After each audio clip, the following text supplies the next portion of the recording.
In 2012, Maine spent $1.4 billion of your hard-earned money on the welfare system. And according to the Maine Wire, the average family received $20,000 in benefits. You know, last year I only made $18,000. I work full-time.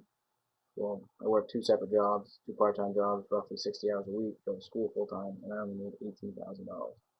That $20,000 equals out to a little over $9.50 an hour. There's something wrong here. I'm working my butt off, making ends meet, going to school, and these people are sitting around making more money than me. What's going on here? The state needs to fix the system. They need to make the welfare system have less benefits than working in a job, because there's more incentive to just, hey, I'm gonna kick back. I'll make 2,000 more dollars than I did last year. Um, it needs to be fixed. 36.4% of Maine's budget was spent on the welfare system. That's 10% more than was spent on the education system. Where are our priorities, people? Unless we take action soon, this problem will grow, and people are abusing the system across the state. Now, I'm not saying everybody's abusing the system, I'm just saying it's happening. For example, the Bangor Daily News reported that two perfectly able-bodied men bought 20 cases of water. It's not very cheap. 20 cases of water, it's quite a bit of money. They proceeded to dump all of the water out and then returned all the bottles for $24 in cash. I don't know about you personally, I prefer my tax dollars not spent on water just to be dumped out. It should be used for what it's needed for, dinner, things you need, not for to use water as alternatives.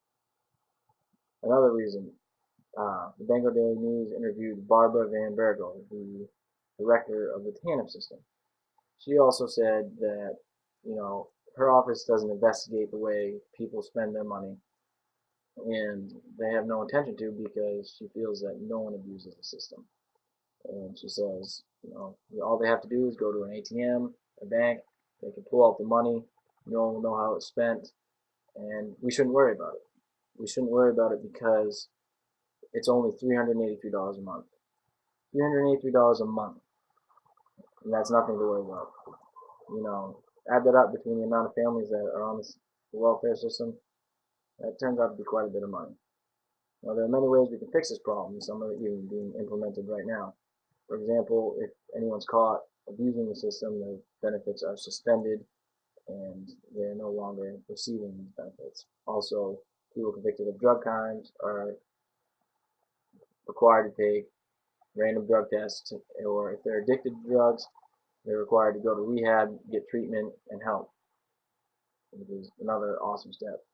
Also, LePage put a 5-year cap on the amount of time you can receive these benefits, which has proven successful because people are out finding jobs, they're getting off the system before the 5 years are even up because they have a deadline. Like, well, I'm going to need this to provide for myself after 5 years. I can't, stay on this forever. Also, things that should be implemented are things like grocery stores should start having to ID people for their EBT cards. That way, people aren't just using them however they please, and I can't sell them to my friends, or if someone else is receiving, they can sell them to their friends. Um, it could be it could help people become self-sufficient through giving a quota. They need to apply to 10 jobs every 2 weeks, or 20 jobs every month. Something to keep them progressing forward, making themselves better as a person. You could even send them to training. They could do training for trades. They should do some type of training to even help them get better paying jobs and minimum wage jobs. Help them help themselves essentially. I feel drug tests should be required for everyone receiving these benefits because every time I apply to a job, I'm required to take a drug test. But the reason they don't require people receiving these benefits to take drug tests is because they see it as unconstitutional. And that is just absurd. Because if you are receiving assistance from the government for food, housing, transportation, you shouldn't have money to spend on drugs and things of that nature. So what do these people have to hide? Why are they putting up such a fight? If we don't act soon, this can get out of hand. And if this gets out of hand, unemployment will go through the roof because all these people working these minimum wage jobs won't have incentive to work these minimum wage jobs because they'll be way better off, receiving all these benefits that the state has to offer. And, the less people working, the more people receiving these benefits, the higher taxes will go because we won't be able to offset the cost of them.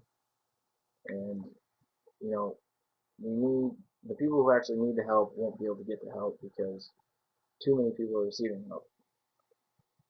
Now ask yourself, what can you do to help? Since most of these cases are caught from, anonymous tips and not from the government intervening, if you know anybody abusing the system, you need to call DHHS immediately. Report them. You can do it anonymously, so you don't have to worry about getting caught or having it backlash on you, having your friends get mad because you told on them. We just need people to be held accountable for their actions. Like I said, this all starts with you. Although it seems like a small act, it'll make a huge difference because if you report Joe Schmo for selling his EBT card, he will, even if he's not convicted, he will be more careful and probably not try to sell it again because he realizes, hey, someone might report me and I'm going to lose my benefits altogether. We can't let people keep making a profit off of these because that is where the downfall is with this system. And, this will create a ripple effect. They'll tell their friends, hey, I get caught, or hey, you might get caught. So don't do it. You're going to be held accountable for what you're doing. And then, also this money will be able to be put towards more useful things such as education, parks, public safety. I mean, things that we really need to spend money on, and the people who actually need help will get the help they need. And this will also create a better standard of living for everybody, set the bar higher for the next generation, and this will, everybody will be much more happier because people will be out finding jobs and they'll be providing for themselves rather than having to rely on the state, thus, making everybody happier. And it all starts with you.